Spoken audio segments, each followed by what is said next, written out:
Es importante hacer un llamado a las organizaciones, a todas las organizaciones, para que definan un adecuado plan de respuesta a incidentes y que ese adecuado plan de respuesta a incidentes contemple la posibilidad de resguardar las evidencias forenses que se van a necesitar después en todo el proceso para poder hacer unas investigaciones, para no tener que llegar con el equipo forense a decir, venga, y entonces, bueno, y los logs, los registros,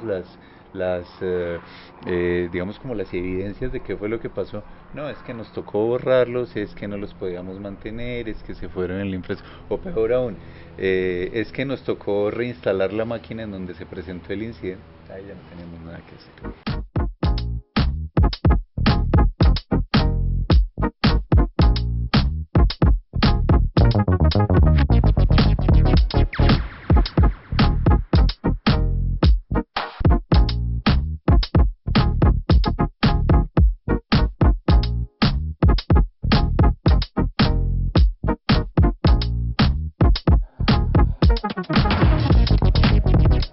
¿Qué es lo que nosotros decimos? Para un adecuado proceso de respuesta a incidentes, digo, lo primero que hay que hacer es por lo menos pensar en una infraestructura paralela. Si hay una máquina, dos máquinas, 10 máquinas que se vieron afectadas por el incidente, yo sé que es difícil, yo sé que es un tema costoso, pero lo ideal sería poder resguardarlas aparte sin que nadie las toque, porque eso se convierte en una evidencia, eso se convierte en la escena del crimen que hay que investigar. Que es el tema del análisis forense que tú lo dijiste hace un momento. El análisis forense básicamente es un análisis, valga la redundancia, para establecer la causa raíz del incidente del que está siendo víctima la compañía asegurada en este caso. Y así como lo estás diciendo tú, así como hay un levantamiento de un cadáver y hay que preservar unas evidencias y no hay que tocar las Eso iba a decir, así evidencias. como cuando le dicen a uno no lo toque mientras llegan los de los investigadores. Exactamente, no lo toque, o póngase los guantes, todo ese tipo de cosas. Preserve la evidencia. A nivel de ciberseguridad pasa exactamente lo mismo. Y lo decimos con una particular sonrisa en la cara porque muchas compañías, cuando nosotros llegamos a hacer esos análisis forense, se sorprenden, no les gusta cuando uno llega con el protocolo, con el maletín forense. En Antifraude tenemos un laboratorio forense donde hacemos procesamiento de evidencias digitales, pero ese procesamiento de evidencias digitales implica todo un protocolo donde hay un maletincito forense, unas bolsitas antiestáticas, bueno, hay un montón de cosas que nosotros usamos. Así como en una investigación de un crimen así físico, en ciberseguridad eso existe, sí existe, nosotros lo hacemos, y eso ha podido garantizar que hasta el momento, hasta el día de hoy, todos los casos que hemos podido hacer un acompañamiento jurídico de los casos, los hemos ganado todos porque somos demasiado rigurosos con el procesamiento de evidencias digitales. Pero entonces Sí. cuéntanos, háblanos sobre ese procesamiento de evidencias digitales. Ese protocolo forense tiene dos partes y de hecho tiene dos lados de responsabilidad. Sí. El primero es, por supuesto, al ser un tema forense, es un tema que debe entregar unos resultados más allá de toda duda. Sí. ¿Sí? Sí. Que debe ser contundente en cuanto a sus conclusiones y resultados. Y una primera cosa es que para que se dé esa contundencia, es imperativo que la organización, la compañía víctima afectada, nos entregue la mayor cantidad, o preserve más bien la mayor cantidad de información sobre el incidente. Por eso es que yo digo, o sea, si tenemos un incidente que afecta a un laptop, por ejemplo, ¿sí? ¿Qué es lo ideal? Tome ese laptop, apáguelo, guárdelo aparte, entrégueselo al equipo forense, lo investigamos, porque ese laptop tiene la información viva de lo que pasó. ¿Qué no es lo ideal? Que usted coja ese laptop, lo formatee, lo reinstale y se lo vuelva a entregar a alguien y 2 meses después cuando esté con el tema de seguros o con el tema jurídico, es que necesitamos hacer un análisis forense, listo, ¿y dónde está el laptop del incidente?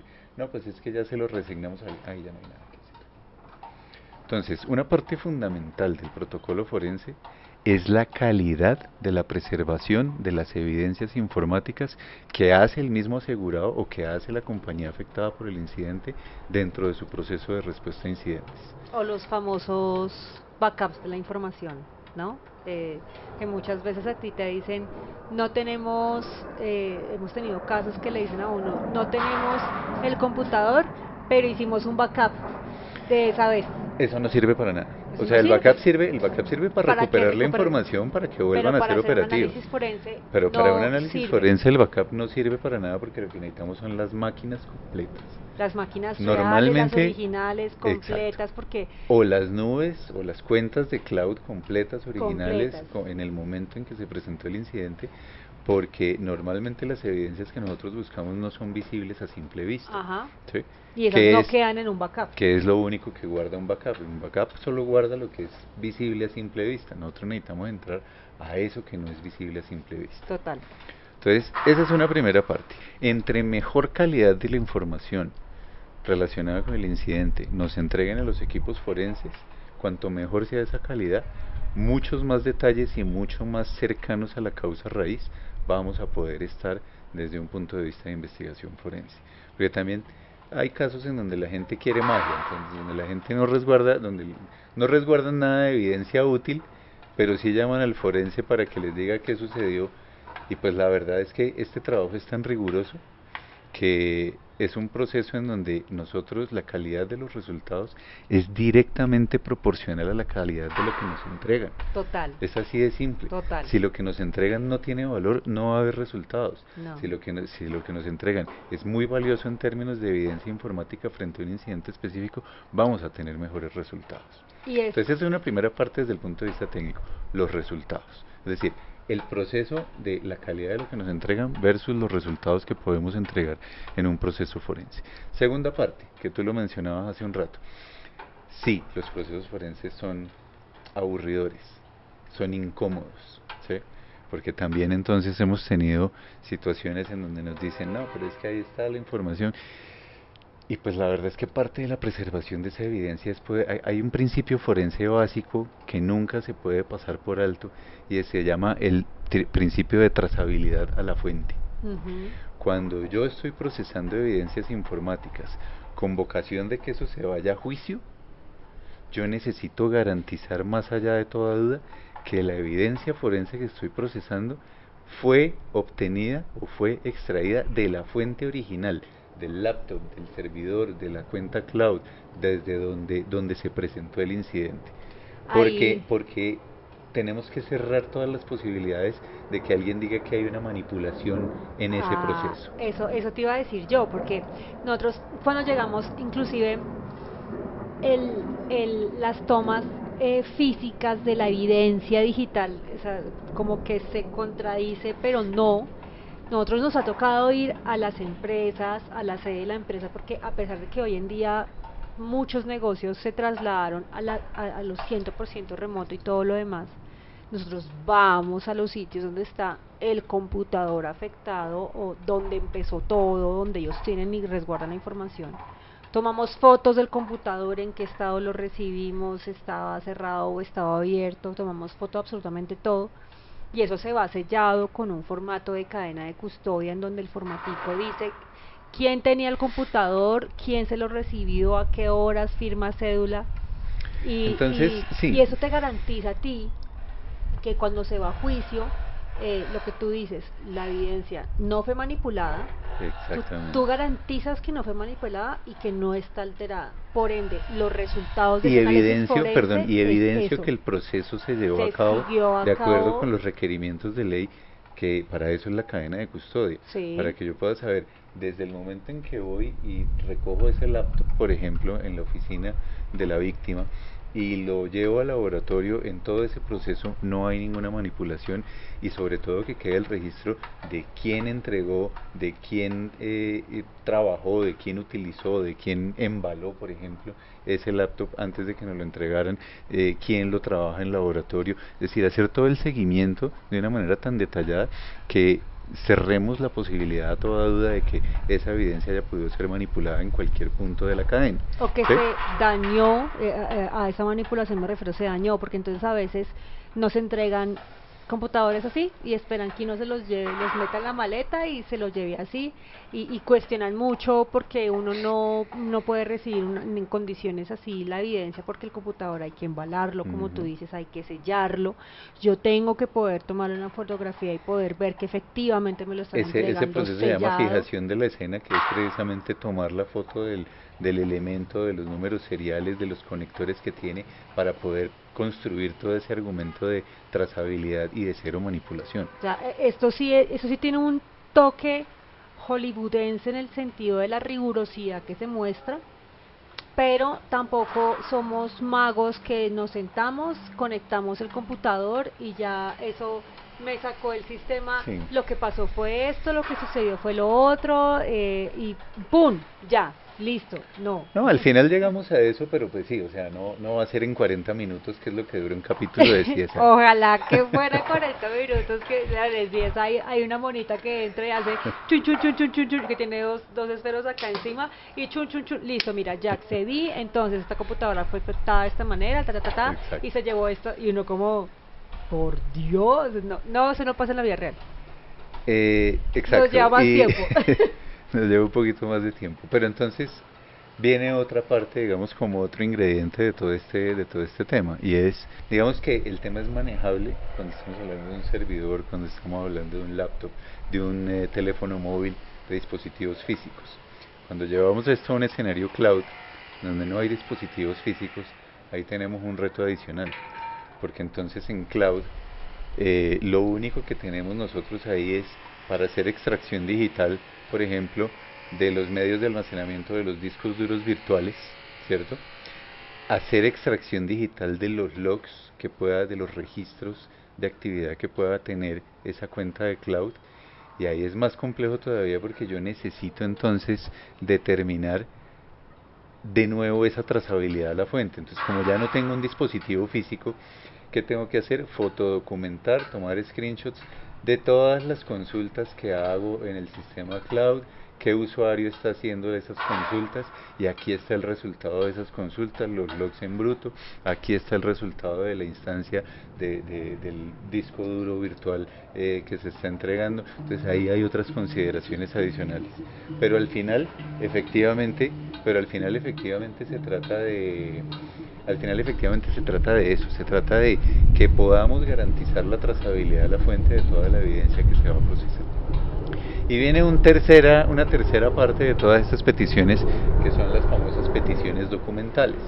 Como estamos hablando de un evento de eventos de la vida real, entonces, aparte de las máquinas, aparte de los registros de actividad, yo tengo que comenzar a solicitar evidencias, por ejemplo, de las políticas, normas, estándares y procedimientos que tiene la organización. ¿Para qué?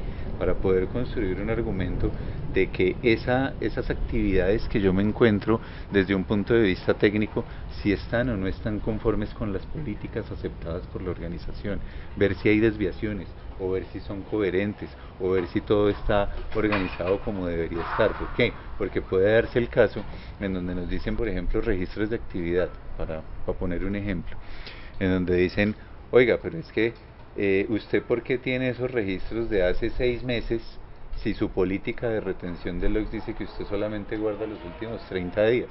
Por decir algo, y ahí comenzamos a tener problemas desde el punto de vista procedimental en cómo sustentar esa evidencia. O por ejemplo, cuando se va por el lado de los usuarios superadministradores que no se encuentran, ¿no? Y que la compañía ni siquiera sabe. O sea, el análisis forense también sirve como una especie de assessment o de diagnóstico de buenas prácticas de ciberseguridad para las compañías. Claro, es un poco más costoso, obviamente. Nuestra Pero recomendación perdón, siempre pero va a ser no, hágalo yo antes te digo una de. cosa, claramente es un assessment de las buenas prácticas, Pero lo que pasa pero es que es el assessment en el peor escenario posible, claro, porque es relacionado el con assessment post-incidente, es decir, es el exacto. assessment de usted no cumplió estas y estas y estas y estas buenas prácticas que tal vez le hubieran ayudado a prevenir ese incidente.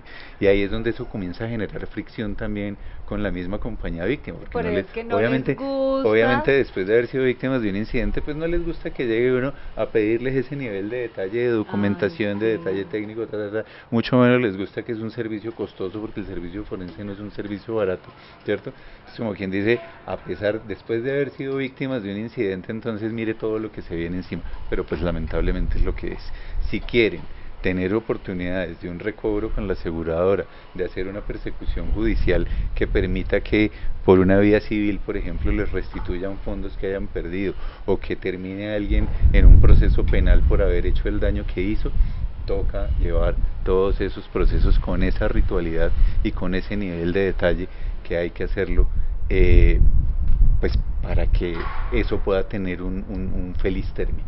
No, y muchas veces estos análisis forenses nos ayudan a determinar que esto fue algo dirigido, a Que fue veces algo dirigido. internamente, Sí, y eso es y más eso es más, complejo. y es más común de lo que es más complejo, y es más común, nos ha resultado muy común encontrarnos con ataques internos. Personal interno involucrado en los incidentes Sí, que han abierto la puerta, que han sí. facilitado, o que simplemente sin darse cuenta omitieron la buena práctica e hicieron clic donde no era. Sí, eso pasa también. Y con los análisis forenses nos damos cuenta de ese tipo de cosas. De Pero acuerdo. entonces, bueno, para cerrar, Juan, todos los análisis forenses, eh, si una compañía va, porque hay varias compañías, obviamente en el mercado existe muchas empresas, personas capacitadas para generar los análisis forenses. Em, yo lo puedo presentar como compañía si quiero llevar el caso a juicio, porque estoy en todo el derecho de hacerlo. Si yo quiero llevar el caso a juicio y el análisis forense me permite establecer una causa para llevarlo a juicio, todos los análisis forenses son válidos en corte. Cuando cumplen con ciertas ritualidades, sí, y cuando se cumple también pues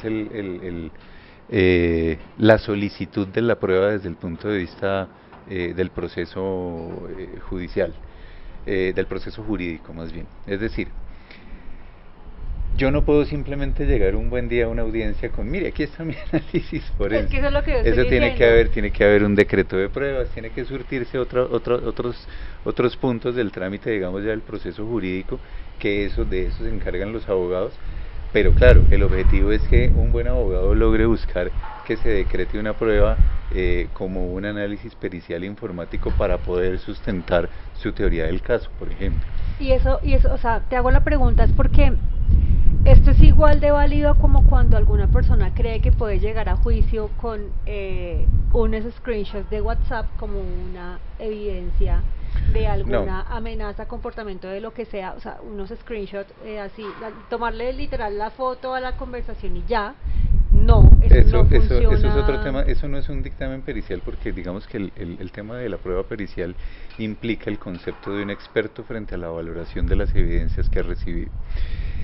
Entonces, acuérdate lo que yo te decía hace un instante, trazabilidad de la fuente. Claro. Si yo puedo garantizar que la evidencia que estoy presentando, independiente del medio en que se encuentre, tiene una trazabilidad perfecta hacia la fuente, puede ser una evidencia admisible y puede ser una evidencia valorable dentro de un dictamen pericial. Claro, Juan, pero lo que yo me refiero es tú llevando, al caso que te estoy diciendo, tú llevando unos screenshots impresos en unas hojas a color de WhatsApp, ¿cómo garantizas la trazabilidad de la fuente? ¿Cómo garantizas la trazabilidad de la evidencia? No, pues habría que, en ese caso, por ejemplo, habría que entrar a hacer un análisis forense del dispositivo donde se encontraban esos chats. Exactamente, pero me refiero yo es como a la expectativa de los clientes, la expectativa de las empresas, así como la expectativa de una persona normal que dice, es que yo le tomé los screenshots, acá está cuando él me dice y cuando me amenaza de muerte.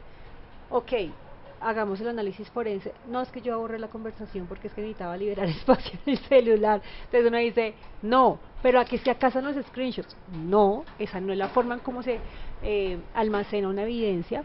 Eso no le puede certificar nada porque es que ahí de primerazo usted cómo garantiza la trazabilidad de la fuente. Pues yo creo que es un tema demasiado gris, ¿sabes por qué? Porque al final la respuesta a eso es, desde un punto de vista técnico, forense, litúrgico, eso no debería ser una evidencia admisible, pero al final quien toma la decisión de qué admite y qué no admite es el juez. Es el juez, claro, pero entonces, como hemos visto y como desde la experiencia nos ha pasado, tú me lo vas a decir o no me lo vas a decir, muy probablemente me va a decir no.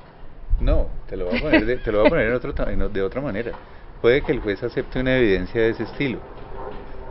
Yo como contraparte la objeto inmediatamente por tema de trazabilidad de la fuente. Y acorrala al juez para que el juez diga al final, No, al juez bueno, no se sí. le acorrala. Bueno, Acorrala a la contraparte. se acorrala a la contraparte para que al final diga, sí, no tengo cómo garantizar la trazabilidad. Entonces, a nivel corporativo pasa exactamente lo mismo. Y vamos al mismo punto. En esto hay que prepararse, en esto que hay que aprender, en esto hay que ver, por ejemplo, podcasts como estos, no tanto reel, pero podcasts como estos, no tanto retos de TikTok, pero sí podcasts como estos para que aprendan que ustedes se pueden encontrar con un análisis forense, pueden contratar un análisis forense, pero ¿a dónde quieren llegar con ese análisis forense? ¿Cuál es el sentido? ¿A dónde quieren llegar? ¿Y qué camino van a tomar a nivel jurídico, procedimental? Y una cosa para finalizar que hay que tener en cuenta, ya que lo mencionas, que me parece muy al lugar, es no solo a dónde quieren llegar, sino cuánto están dispuestos a invertir en un caso que puede que no termine en nada. Es decir, porque la evaluación de evidencia forense, el análisis forense y todo este tipo de cosas puede tener toda la vocación de éxito, como dicen los abogados, como puede que no, como puede que sean pruebas que al final uno diga, esto no nos va a aportar nada. Y nosotros tenemos, pues para que ustedes sepan, la parte que tenemos en nuestro laboratorio forense, tenemos un servicio de diagnóstico en donde si ustedes están en una situación de esas o el día de mañana va a estar, consúltenos, nosotros hacemos como un diagnóstico y una evaluación de qué tan viable o no viable es el caso por la experiencia que ya hemos tenido, por todo el bagaje que ya hemos podido manejar de varios años, antes de hacer una inversión, porque lo que sí es claro es que la inversión forense digital no es barata, no es algo económico. Si usted quiere saber quién me hackeó mi celular, me puso un keylogger, yo quiero saber si mi esposa me puso un keylogger y tiene acceso a mis cuentas, ok, pero que sepa que eso le va a costar, por ejemplo. Las compañías, es que yo estoy seguro que Sutanito Perencejo entró y me borró información y yo quiero saber y quiero verificar que esto fue así, listo, claro. Venga, sí. claro, ahí en ese caso venga, hacemos una valoración preliminar de las pruebas, porque es que también es muy común que las pruebas existan. Es que ese es otro camino. Es muy común, perdón, espérame te digo, es muy común que las pruebas existan y que eso sea lo que te lleve a decir a ti, bueno, yo sospecho de tal persona porque tengo esta y esta evidencia. Pero la otra parte es, bueno, esas pruebas son contundentes, son valorables, son sustentables en corte, porque puede que exista el screenshot, pero que de ahí para atrás no haya nada. No, o los casos que nos han llegado de yo estoy seguro que es él o yo estoy seguro que es ella, que me envía mensajes, que no sé, que entró y borró información de la compañía porque un día recibí un correo de Gmail. Ustedes esperan que uno entre el correo de Gmail, que no hackee el correo de Gmail de donde se mandó el correo y ya con eso. No, y con eso se constituye la prueba. Además que si se pudiera hackear el correo de Gmail, la prueba sería nula, porque ¿sí? Sería obtenida por un medio ilícito. Ilegal, exactamente ilegal. Al final, yo, digamos que como recomendación final, yo diría, frente a cualquier caso que consideren, o sea, frente a cualquier caso que consideren que va a tener una contundencia forense, lo primero es agotar la instancia de las autoridades, porque la fiscalía o las autoridades competentes en su país deben realizar todos estos procesos. Es muy común, o sea, puede darse dos vías, que es lo más común y digamos como el mejor camino, que sea la autoridad competente quien tome las imágenes forenses o quien haga la recolección inicial de evidencia y después por vía dentro del proceso jurídico nosotros desde el laboratorio podamos pedir esas pruebas para hacer un análisis independiente, ¿cierto? Ese es el camino más común y el camino más certero. ¿Por qué? Porque al final nosotros como laboratorio tampoco nos queremos interponer precisamente en esa trazabilidad de la fuente. Exactamente. ¿Sí? Entonces Sí. lo mejor es tomar el camino con la autoridad competente, como debe ser, y proceder con los análisis independientes a partir de esa evidencia o de evidencia adicional, pero después de que se haya, o en paralelo incluso a que se haya surtido el proceso con la autoridad competente. Bueno, Juan, muchas gracias. Yo creo que ya con eso cerramos. Esperamos tener más conversaciones de ese estilo. Ustedes síganos en YouTube. Síganos en nuestros canales, en nuestras redes sociales, en nuestro YouTube y sobre todo espero que aprendan mucho de este tema de ciberseguros y forense. Ha sido una charla muy, muy, muy interesante.